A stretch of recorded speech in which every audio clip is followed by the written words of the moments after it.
Cette vidéo a été tournée avant la mise à jour de Noël qui a introduit un changement principalement sur la partie gauche de l'interface. Malgré ce changement, les grands principes de cette vidéo restent valables. Voici l'écran de la Tesla Model 3. Je vais vous expliquer comment il se constitue.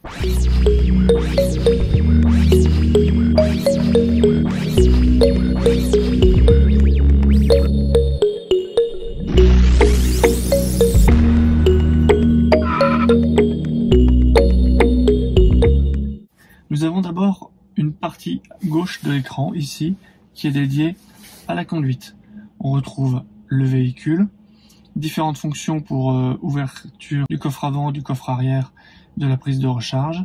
Actuellement, je suis en train de recharger, donc j'ai le temps restant de la charge qui s'affiche, et j'ai aussi l'indicateur d'état de la batterie. Nous avons ensuite des raccourcis pour le réglage des essuie-glaces, par exemple.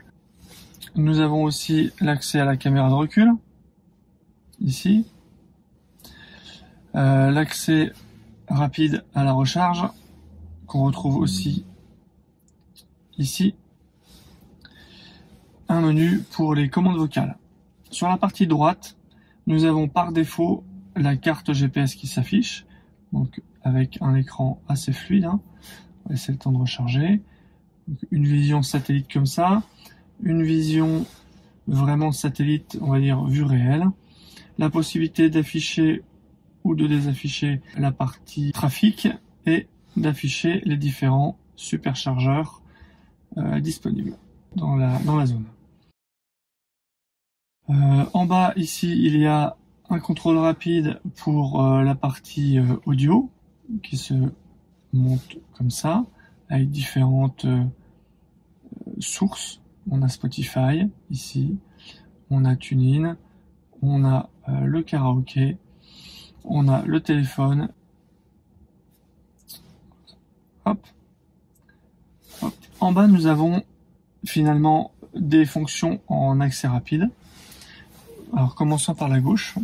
Ici, nous avons les contrôles du véhicule avec différentes sections. On y reviendra après. Ici, je vous l'ai montré juste avant. C'est pour le choix de la musique. Ici, on a tout un ensemble d'actions. On a accès au téléphone. Alors, il faut avoir un téléphone connecté en Bluetooth. Hop, voilà, connecté.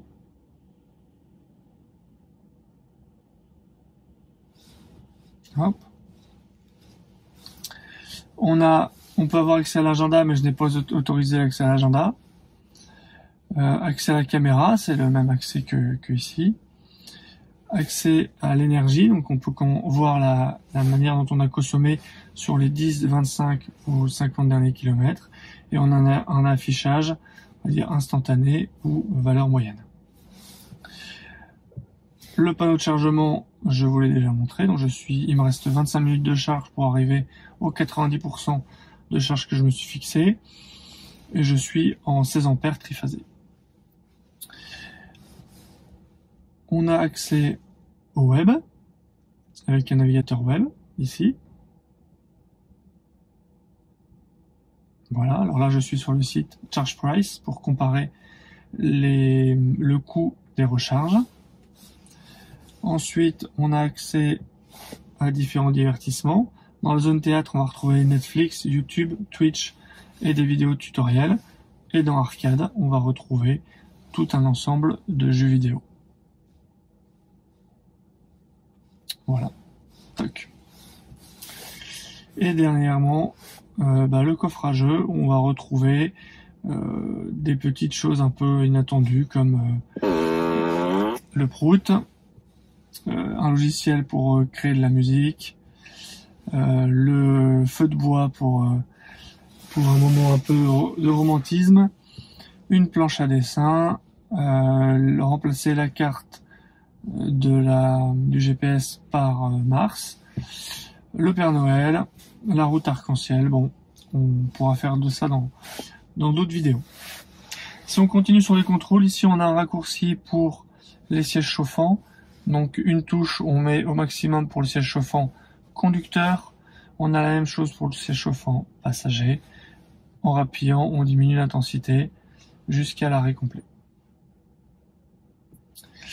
Ici, on a un accès rapide à la température de la clim, en plus, en moins. Un accès pour activer le dégivrage avant, le dégivrage arrière, et enfin, le contrôle du volume sonore. On peut aussi contrôler comme ça. Voilà. Hop. Ensuite, on a ici le lien vers la partie climatisation. Ici, plusieurs choses à faire. On a le mode automatique, on peut la couper, on peut la rallumer. Ici, on voit que le flux d'air peut être dirigé de haut en bas, mais aussi le resserrer ou l'élargir. Pareil pour le côté passager. Voilà. Ça, c'est le mode auto. On peut aussi se mettre en mode manuel. Dans ce cas-là, on choisit les différentes zones où l'air veut sortir et on peut régler la puissance ici. Donc ça va jusque 10 en maximum.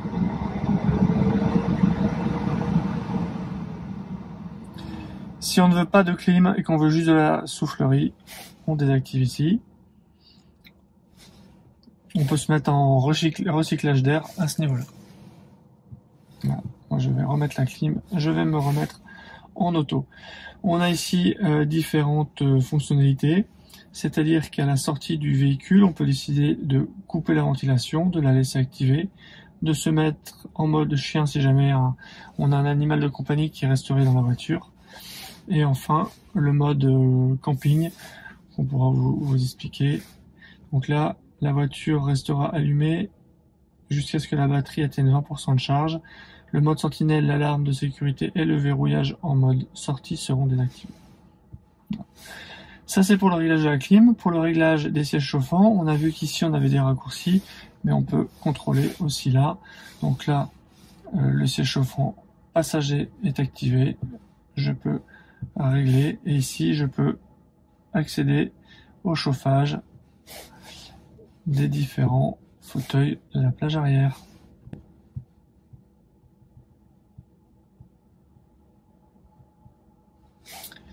Voilà, j'aurais pu aussi tout désactiver. Voilà pour ce menu ici. Donc on a la carte, la navigation. Ici on peut rentrer une adresse, par exemple la ferme aux oies. Tac. Et il va me proposer la navigation. Eh bien, revenons dans les contrôles rapides. Au niveau des contrôles rapides, on a une section d'abord contrôle rapide, on va avoir accès au réglage de l'éclairage extérieur, donc tout ce qui est phare, avec les anti-brouillards avant, les anti-brouillards arrière, la partie allumage automatique des feux de route, et ici les choix d'allumage automatique pour les phares, les feux de croisement. On a les réglages des rétroviseurs, alors pour le faire, on va utiliser, comme c'est expliqué, sectionner gauche ou droite, et on va pouvoir utiliser la molette au volant. Pour le volant, c'est pareil, ça se règle avec la molette. Voilà tous les contrôles rapides qu'on peut faire. Après, on peut avoir un détail de chacun. On a le mode éclairage, on va retrouver les mêmes réglages que tout à l'heure. Le réglage du plafonnier et d'autres options. Côté verrouillage, c'est là où on va retrouver les clés qui sont activées. Donc moi j'ai mon téléphone, j'ai un bracelet que j'ai fabriqué et j'ai 2 cartes clés qui m'étaient livrées avec la voiture. Voilà, on a un certain nombre de réglages, comme par exemple ici la notification en cas de portière et de fenêtre qui seraient laissées ouvertes. Côté affichage, on a le réglage mode jour, c'est blanc, mode nuit, ça va être noir, et automatique, ça va passer de noir à blanc en fonction de l'heure de la journée. Parmi les réglages qui sont importants et que on a parfois du mal à retrouver, c'est l'affichage de l'énergie. Alors moi, je me suis mis en mode énergie, c'est-à-dire que c'est en pourcent. Si je me mets en distance, je vais avoir les kilomètres. Donc 463 km d'autonomie pour 85% de charge. Côté conduite, on a l'accélération standard ou confort, la direction assistée et le mode d'arrêt. Moi j'ai décidé de mettre serrage, ce qui me permet d'utiliser le frein moteur pour freiner au lieu d'utiliser mes plaquettes et de recharger la batterie par la même occasion. Voilà pour les réglages. Ici on a l'autopilote, différents réglages d'autopilote. Alors je ne vais pas rentrer dans les détails, mais voilà, il se situe ici. La navigation, on peut régler le son des alertes, donc moi je l'ai mis au minimum. J'ai activé la navigation automatique, c'est-à-dire que le matin en semaine, il va me proposer d'aller directement au travail, et le soir en semaine, il va me proposer de retourner à la maison. Voilà.